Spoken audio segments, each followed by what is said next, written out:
hatutaki mtu wa kuvuka kwenda Tanzania, hatutaki mtu wa kukimbia ardhi ya Kongo kusema kwamba tunakwenda Tanzania, sababu itatuletea madhaifu sana.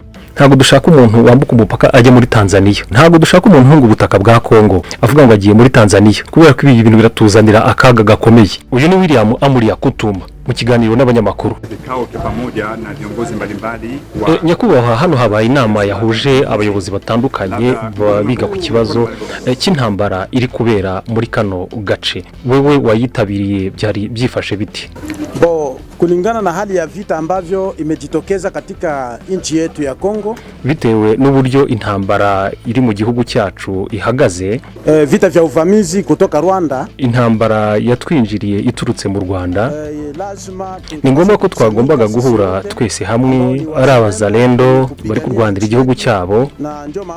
Niyo mpamvu umuyobozi wa teritware yadutumiye ku bwa vice guverineri wa province ya Sud Kivu yo kugira ngo habeho kumenyesha abasore bose n'abazalendo bose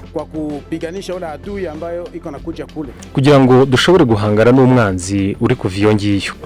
Muri rusange nk'umuntu w'umuyobozi, ni iki wasangiza abaturage kibaha icyizere cy'uburyo mushobora kuba mwahangana n'umwanzi uri kuza dusatira? Yatuzaniye ubutumwa. Ingingo ya mbere y'ubutumwa yatuzaniye, abantu bagira ubumwe, dushyire hamwe na leta yacu ya Kongo, tube inyuma ya perezida wacu nyakubahwa Antoine Tshisekedi, kugira ngo dushobore kwirukana uwo mwanzi, tumukure muri teritwari yacu ya Kongo. Leta yacu yafashe icyemezo cyo gukorana n'abazalendo kugira ngo ashobore kuba yahagarira abandi hano muri Fizi. Ibi bihagaze bite? Twahuriye hamwe twese. Muri uko guhurira hamwe twese, ngira ngo imigambi n'ibyemezo byafatiwe hariya, ni ukuvuga ko barebye basanga William Yakutumba ari ushobora kuyobora abandi bazalendo bose muri UCDCD. Wowe nk'umuntu watowe, wabyakiriye te uriyumva uti? Njye nabyakiriye neza cyane mu kuba natowe. Urabizi ko ari akazi gakomeye cyane, tugomba kugakorana ubwitange n'ubwitonzi dufatanyije na leta yacu kugira ngo dushobore kwirukana umwanzi mu gihugu cyacu ndetse no ku butaka bwacu bwa Kongo. Hano hari abayobozi benshi b'abazalendo. Babyakiriye bate mu gutorwa kwawe? Abantu benshi bagira imitekerereze itandukanye. Hari bamwe batekerezaga ko ari bo bashobora gutorwa,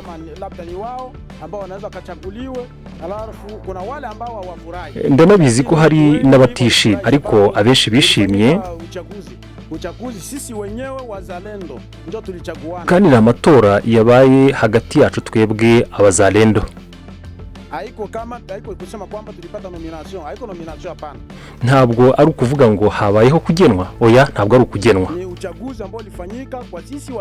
Ni amatora yabaye akozwe natwe ubwacu abazalendo. Bigaragara ko ari njyewe watorewe kuyobora wo muri CDC.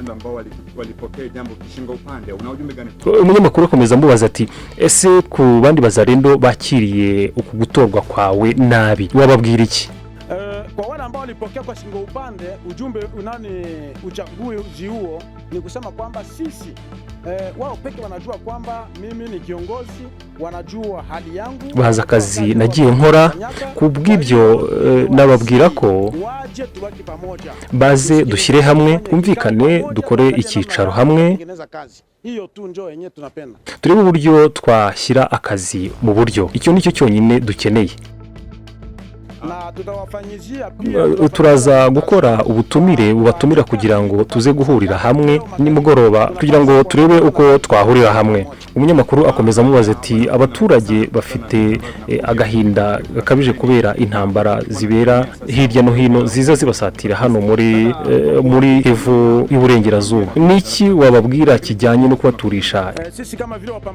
Twebwe nk'abarwanyi, icyo twabwira abaturage nuko batagomba kugira ikikango ku cyari cyo cyose, kubera ko iyi ntago ariyo ntambara ya mbere twebwe turwanye.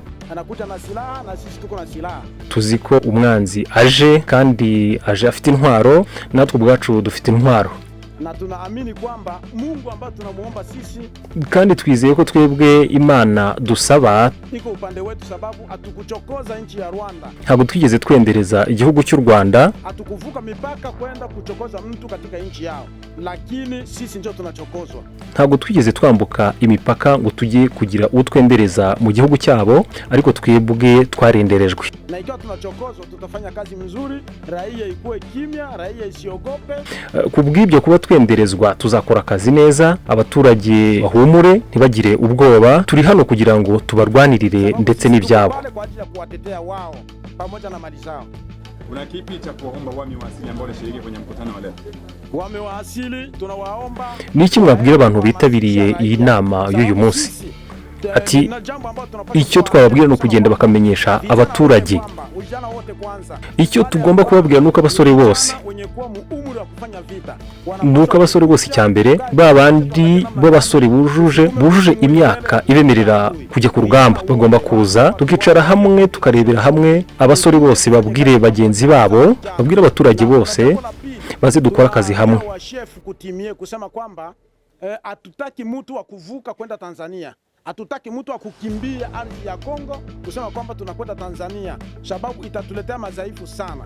Ntabwo dushaka umuntu wambuka umupaka ajya muri Tanzania. Ntabwo dushaka umuntu hunga ubutaka bwa Kongo avuga ngo agiye muri Tanzania, kubera ko ibi bintu biratuzanira akaga gakomeye. Kwa hiyo sisi sote tukue pamoja, tufanye kazi ya kugomboa nchi. Kubw'ibyo twese dushyire hamwe dukora akazi ko kubohora igihugu cyacu. Hiyo ndio habari ambayo sisi tunaambia wa chef coutumier au wame wa asili wapate kuifanya ndani ya population zao.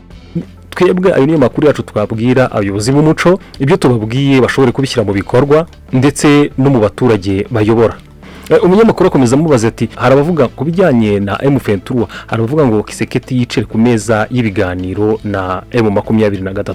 Ibi wowe urabivuga hiki? Kufuatana na kazi ya M23, baadhi ya raia wanakuwa naomba labda Rais Tshisekedi aweze kujadili na wahasi. Wewe hii unaipokeaje? Sisi tunakatala kabisa. Twebwe turabyanze rwose. Nta biganiro ibyo ari byo byose Kiseketi agomba kugirana na M23. Atuangalilie sisi namna gani tutafanya kwa ajili kupambanisha ule adui. Aturebera uburyo ahubwo twarwana intambara yo guhangana n'uriya mwanzi. Sisi tunapinga ile kusema kwamba kukue negotiation. Twebwe ibyo by'ibyo turabyanze, turabihakanye kuvuga ngo hagomba kubaho ameza y'ibiganiro. Ntabwo bizashoboka, kubera gukora ibiganiro na M23 ni ukugurisha igihugu cyacu, ni ukugurisha uburasirazuba bw'igihugu. Wakubali mikataba yao ambao no kugira ngo bemere amasezerano yabo M23 yakoze mu gihe bari bakiri muri CNDP. Bakoze amasezerano yabo, ayo masezerano yabo ni mabi cyane. Unashobora gushyira igihugu mu bibazo byo gucikamo kabiri. Abandi bayobozi b'abazalendo hanze ya Fizi ndetse no hanze ya Bukavu bakomeje gukora amanama yo gukangurambaga. Wowe bihagaze biti? Tayari twatangiye ubukangurambaga tubwira abasore ku mugaragaro, tubwira abantu ko turakora inama mu baturage ba hano muri Fizi Centre, tubabwira ko ari ngombwa gushyira hamwe, kuba hamwe. Ubwo bukangurambaga twatangiye kububwira abaturage. Asante, ni mimi namshukuru zaidi.